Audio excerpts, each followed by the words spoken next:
Hello, beautiful, amazing, fantastic world, and you, wonderful, wonderful individual.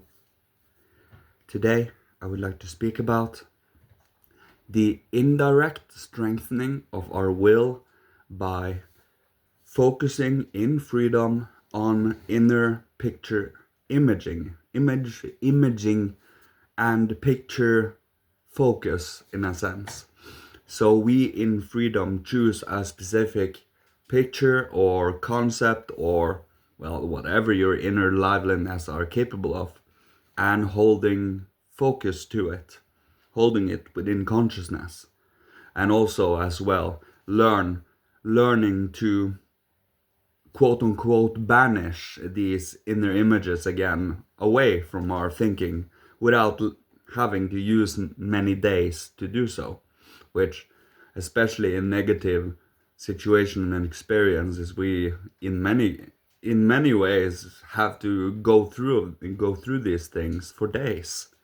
But the more we are capable of strengthening our own inner focus to be able to focus on any image, any concept, any person, any whatever you wish to focus your presence with, and also being capable of in freedom, well, removing it from our presence, focusing on different things and allowing in things that does not distract us away from this specific practice. So the more we do this, the more over time we strengthen our inner focus for image, and also the more clearer it becomes, the more difficult it becomes to actually remove from our inner being. We gain a certain connection to it, a certain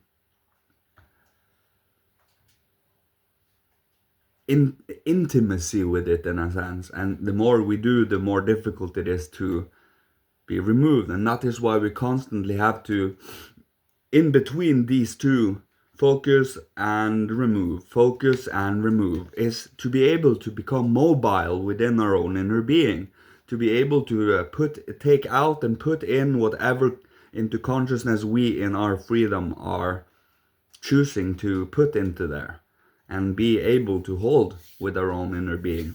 The more we do this, the more we actually strengthen our will indirectly by focusing on our thoughts. We do not touch our will directly because that's the innermost sacred sanctuary of the human being. But when we do focus on our thoughts, we indirectly work upon our emotions, which then within our will, focusing on our thoughts, strengthen our will indirectly. We do not touch upon our will directly because we can end up becoming crystallized towards certain areas that nothing is static, everything is alive and in motion and mobile except for the mineral world, and even that one is to a certain extent in motion, just immensely slow. But I digress.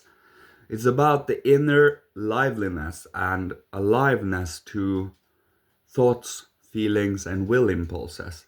For when we do focus our own inner being within our thoughts, we become aware of them, where we normally are not always conscious of our thoughts, despite us having the full capability of being fully conscious of our thoughts.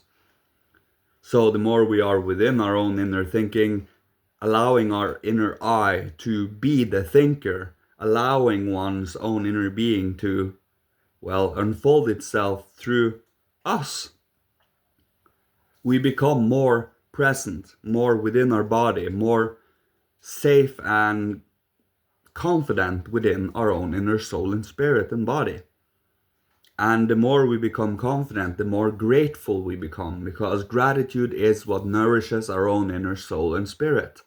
It's the purest form of love we can show right now. The gratitude,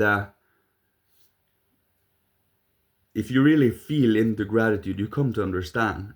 You appreciate, it's love. And the more we are capable of tapping into that, the gratitude, in relation to our thinking and our will, the more our feelings are participating in this too, morally, in good faith, in warmth. The soul warmth that is so needed in the spiritual work today, because the age of wisdom is past, the age of love is present, the age of truly feeling into things, truly utilizing our emotions and not cutting them out, but actually participating and including them in whatever endeavor we should go on with our inner being. And the more we participate with our bodies, with our emotions, with our souls, the more we realize what we do come to prefer. For if we only have our thoughts, there are so many things we can excuse ourselves of morally. But once you have your heart with you and always feel into what we are participating in, we quickly come to realize if it is healthy for our soul or unhealthy for our soul. Because we always participate with our emotions, but sometimes we have a tendency to cut it off consciously, and hence only it's like we are above water with our head, but below water in the depths with our body, and hence we are not fully conscious of it. The more we become conscious and alive within our emotions, the more we are capable of becoming conscious of our whole threefold being: thinking, feeling, and will. And that ennobled and purified thinking becomes imagination, living pictures, forming metamorphic thoughts, alive in on themselves, and kind of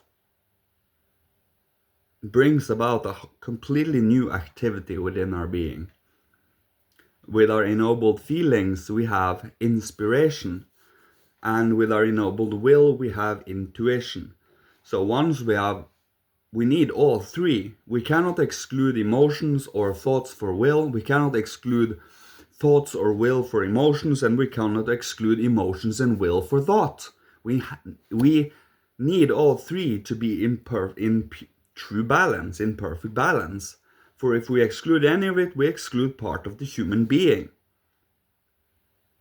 And the more we come to realize it, the more we come to also follow along on what our inner moral disposition is asking of us to cultivate and to grow within us as human beings. So the values of these types of things, the interest, the initiative, the enthusiasm of it, is something we will have to awaken within us individually. It's a responsibility all and each and every one of us have, to have a soul spiritual health within our body. So I think I will leave you with this today. May you be protected, guided, blessed, and loved by Father, Holy Spirit, Christ, Michael, angel masters of old, ancestors from every incarnation, and may you be provided for with all that you need to survive, live, thrive, being creative, inspirational, and healing to the world, so others can choose to follow when the time is right and the courage is at most high. So may you be safe and sound. Love you so much. See you. Goodbye.